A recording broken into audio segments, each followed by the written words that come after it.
All right. There you go. Okay, let's go. Let's do it. All right. Coming up, we unwittingly spoil. Coming up, we spoil major and or minor details about our game. And we forever immortalize our producer in our game. We also talk about cats. And dogs. But mostly cats. Yeah. Howdy, y'all. My name is Zifi, and I am the creative director of Pathea Games. I'm David Peck. I'm a writer. Welcome to the London Games Festival official selection. We're going to tell you all about our game, My Time at Sandrock. Let's giddy up. Giddy up. That came off really natural.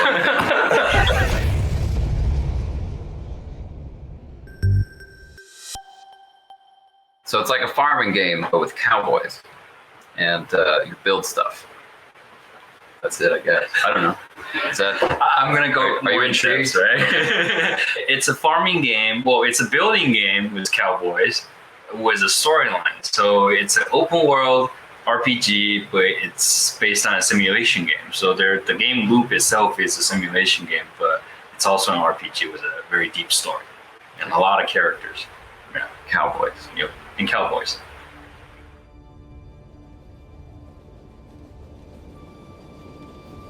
So the player is anybody. You make your own custom person. You arrive in Sandrock, which is a town on the brink of extinction, I guess you could say. And it is your job to bring it back from nothing, and you might meet some friends along the way. That is like a massive element of the game. It's like maybe more than half the game. We're trying to make as many people like romanceable as possible and friendshipable as possible, and we want each character to have their own unique story that you can, experience alongside the main story. We first made My Time at Portia back in 2016. At that time, we were a very small studio, and that was our first, middle-sized, mid-sized game. With this game, after My Time at Portia already went over 2 million copies, our fans' expectation for it are, very, very high, to say the least. So we built up a team that's built to meet the expectations of ourselves and the fans. So a lot of the things that we didn't do before, we wanted to do for this game, including, a bigger open world, a better story, a deeper story with a lot of characters, a lot more, better animation, better music, better everything, pretty much. So I think if people coming in just expecting it to be, a copy of My Time at Portia, there's a lot more than what they would expect.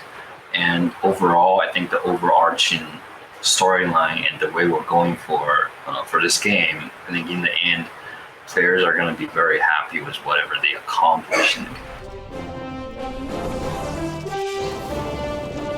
You have enough worries in this world, so why do you play games, to escape, right?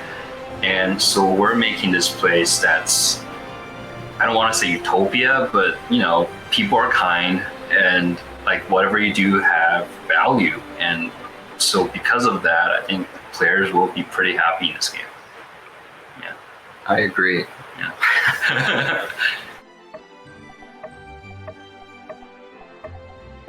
The customization in this game is also a lot deeper than in Portia's. We're still adding in more stuff, and there's physics right here now, and closing. Yeah. Uh-huh. If you can catch a peek at it if they swing the character enough, you can watch the hair bounce. Yep. This is next level, 2022. Future is now. Bouncy hair. I actually never noticed that the hair bounces. Really? Yeah, I never. You put physics in it. Pretty cool. Looks like somebody's really going to town on, hardly editing their character. Okay, cool. Pink hair. Very brave. So this is the character coming from Highwind, the city-state of Highwind, and coming to Sandrock. Yeah, and you get mesas, you get dry lands, you get highlands, and you get deserts. So your character is responding to, oh, who's that guy? Who is that He's guy? probably not important to the Not plot important at all. We can just cut that part. We can take that out. I don't know why we have that in. Yeah, that's the title of the game.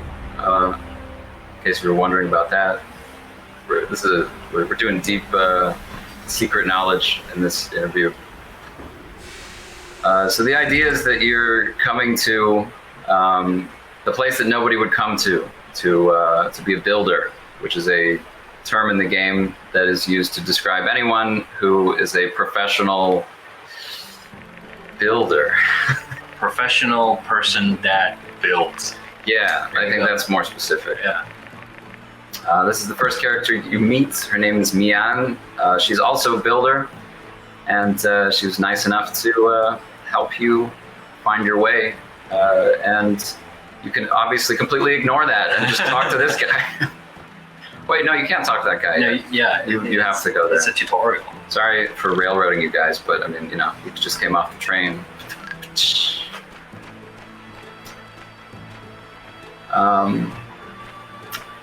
So yeah, we ease you into it. Get a little bit of dialogue here, but we try to get you into the game pretty quick. You learn the identity of the person you're replacing, the guy on the right, and the guy who runs the commerce guild that you work for. They point out your workshop over there. They act like it's like dilapidated and seen better days, but it's not that bad. It's pretty bad. It's got a roof, Yeah. Yeah. And I don't know. Should I how specifically should I narrate what's happening? Well, see, Mason's gone already, right? So, yeah, Yan is your boss basically in this game, and he's gonna give you a lot of missions, and he's gonna do a lot of other things as well. Sure. Interesting things. He seems like Spoiler things. Right. He seems very on the level. He seems like a very legitimate businessman. Oh yeah. Who does not own any stake in any snake oil company. I mean, you saw his face on that ad over there. Right. By the train station. Oh, if you're very observant, you might have picked up on that.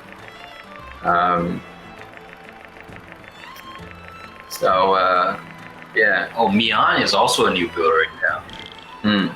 Yeah, she came here, just a couple days before you did, and because their old builder is leaving, so you and her are the replacements. And she's also from far away. Luckily, Mason seems pretty burned out, so hopefully everyone in town will be pretty excited to have a few chipper young lasses doing the building. Well, I mean, Mason did leave you a bunch of stuff in there. Oh yeah, a bunch of garbage. But still, it's useful, maybe. Garbage is a game mechanic in the game. You smash stuff and you recycle it. Yeah, so Mian here is telling the player, hey, let's, make this place a better place in 3 years. So maybe in 3 years, you'll make it a better place. I don't know. But yeah, now you can freely explore the world. Oh, and talk to her. And she's standing on the train tracks. I heard there's a builder who goes, commissions. That's a reference to experienced Portia players. So yeah, when you asked, are people who didn't play Portia gonna miss out on stuff? Yeah, man, this experience has already been greatly diminished. But yeah, let's see. What is our player doing here? I think you're supposed to build a new, I want to say, a tool. The stats tutorial. A refined choice in checking out the features of our game. I believe to progress the main quest, what they should be doing right now is picking stuff up. What's more fun than picking stuff up? And making a pick hammer. Yeah, they can't make it yet. And they're finding out that they can't make it yet. They have to pick up stuff, yeah. So there's ups and downs in this game, highs and lows. Hopefully they can figure out where to get stuff from. We got those nice arrows to help you find. There you go. Nice. That appears to be stone scrap or a pile of stone. Yeah, you have a lot of scrap and just garbage, blowing across the sand because there's sandstorms. So every time there's a sandstorm, something new gets tossed up from underground, and you can go pick it up. Is that enough? Oh, damn. They made it easier, man.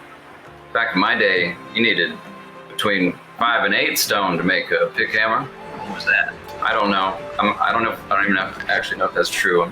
I'm making conversation. But they built 2, man. Wow. Yeah, so you can get all this junk out of your Yeah, now yard. you can just break it. You can just, hold it instead of pressing the button once, twice, Oh yeah, thrice. super advanced game design.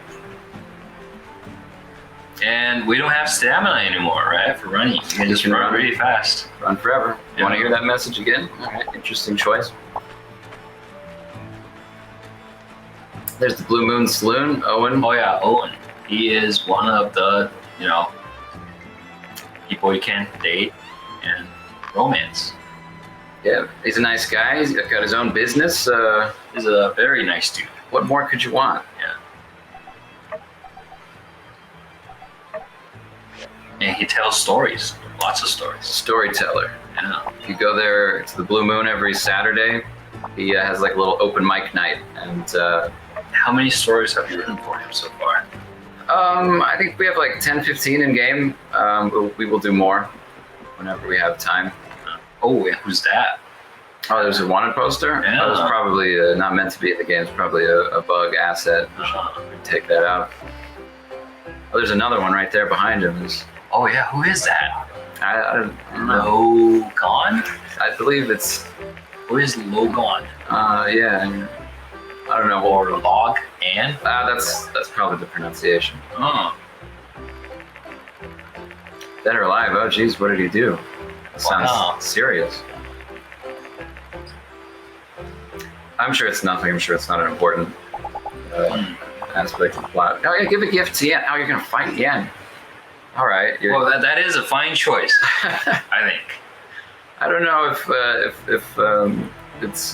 it's obvious yet that Yen is somebody who deserves to be punched. A lot. Yeah. Well, here's the deal with sparring in the game. So you might think it's strange that you can just go and introduce yourself to someone and then pick a fight with them. Don't worry, they like it. You see, it's a dangerous world in the My Time world. You lost. Wow. Didn't even use my special move. Okay, so Yan's pretty tough at the start. Yeah, he's stronger than level 1, I guess. But yeah, there are lots of ways that you can befriend the characters in Sandrock. You can play games with them, you can go on dates with them, you can just hang out, you can meet them places. We're like always trying to make that a richer experience. Mason going to Portia, that's canon, that's true. You can find him in Portia. And sparring is just one of the many, many ways you can befriend characters. Everybody likes to train and become stronger at fighting. Yeah, it's a very dangerous war out there. Yeah. Actually, I would like to see our world more like this one. Just, you could go up to the people on the street and ask them if they want to spar. I have to become stronger. I wouldn't actually like that. No. Yeah, it was just So joking. Justice is, aptly named. Yeah. He is a man of justice, and he is the leader of the local civil court. He's got his hands full. Yeah. It's just him and another guy who's taken to the job a little slow, as well as a cat. It's their other guy who gets the mice, which... The cat is very, tough. Yeah, it's not to be discounted. This game is like for cat people. People who like cats will enjoy this game. More than people who like dogs. No, everyone will enjoy this game to exuberance. And cat people get a little bonus. We don't have a dog yet. We have a dog in here. Yeah. You have a pet dog in here. We do. Okay. Do we? Is that a spoiler? I don't know. No, we might have a dog in here. Sandrock dog confirmed. Yeah. But yeah, Justice, he's got his hands full because his other Civil Corps members include a cat and a kind of a new hand. But they're very tough. Oh wow, so we're just fighting everybody here. All right, that's what they wanted to do. Oh, Arvio is like a ninja now? Okay. Wow. Yeah. I didn't know he did that. And yeah, well, I mean, the player is kind of winning. Nice. Maybe I'd love to see the player win. But if Arvio loses to somebody level 1, that is rough. I mean, Arvio is what, level 2? It's like 3. Oh no, are you okay? Yeah, see, like, you know, I don't really participate in the duels that much because I don't like to beat up these characters. I love these characters. Oh, who's this? Jasmine. You can't fight Jasmine. The ESRB people wouldn't let you do that. Maybe one day. Maybe one day society will be ready for. No.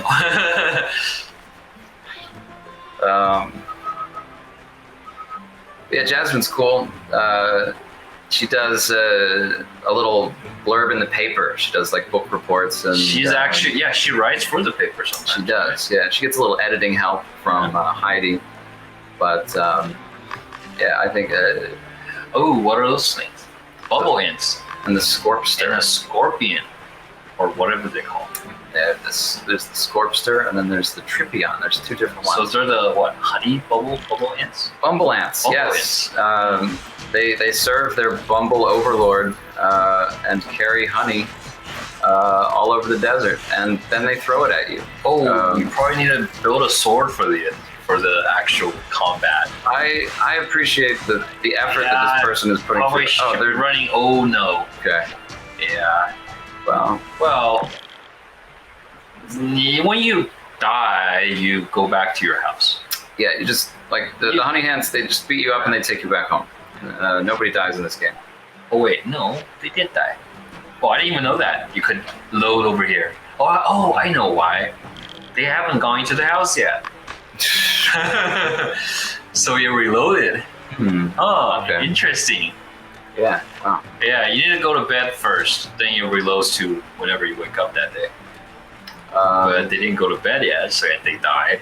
So you reloaded back here, and everything reloaded. Oh no, it's terrible. Why are we showing this? Well, it's not the worst thing that could happen to you. Yeah, you still have your pickaxe. Yeah, they got set back about. They really did. All they did was 5 people. And they lost. Yeah, they lost every single one. Had they won, they might have been a little annoyed. Yeah. So, early access is coming. Oh wow, train's moving. Can't be hurt by run into the train now? ESRB. Okay. That's too violent. Oh yeah, you gotta turn in the mission to Yan, yeah. And Yan's gonna tell you to build a furnace? A recycler, I think, is the first machine. Oh yeah, so Yan really enjoys looking at his own trophies a lot. Yeah, it's a very healthy obsession. Yeah. And Ian actually does have a lot of awards in this game. Some of these awards, though, I mean, he's the commissioner of the Commerce Guild, and the commissioner of the Commerce Guild is the person who decides who gets the awards. So there may be some kind of conflict of interest, but being that the world reset only like 300 years ago, these kinds of laws aren't really... So interesting trivia. Yan is actually named after our producer. Yeah. But we did so in the most friendly of ways. Yeah. It's very friendly. He's totally cool with it. Oh yeah, I assume. We never asked, but hey, his name gets to live on forever, We should really ask him how he feels about it. I mean, he just never said anything. We never said anything. Like, I think it started out like we wanted to give him the name of a character in the game, and it was like, yeah, let's name you the Commerce Guild leader. And he was like, yeah, cool. And then we ran with it. We kind of probably in another direction. than what he expected. The character Yen does not represent in any way, shape, or form our lovely friend Yenwei, the producer. They share only a name. And a leadership position. And Yeah. and that is just a coincidence. Yeah. Their leadership style is Very different. very different. Uh-huh. In fact, I would say nobody in our company is like Yen very much, except possibly me. No, I think you're more like Cooper. I'm probably Cooper-esque. Yeah. If I had to pick a spirit villager, probably Cooper. Not unsure. Well, they're all dear to my heart. Each character has a, I mean, it's not just me, but there's we have a whole writing team, and each character has a piece of some of us, I think. Yeah.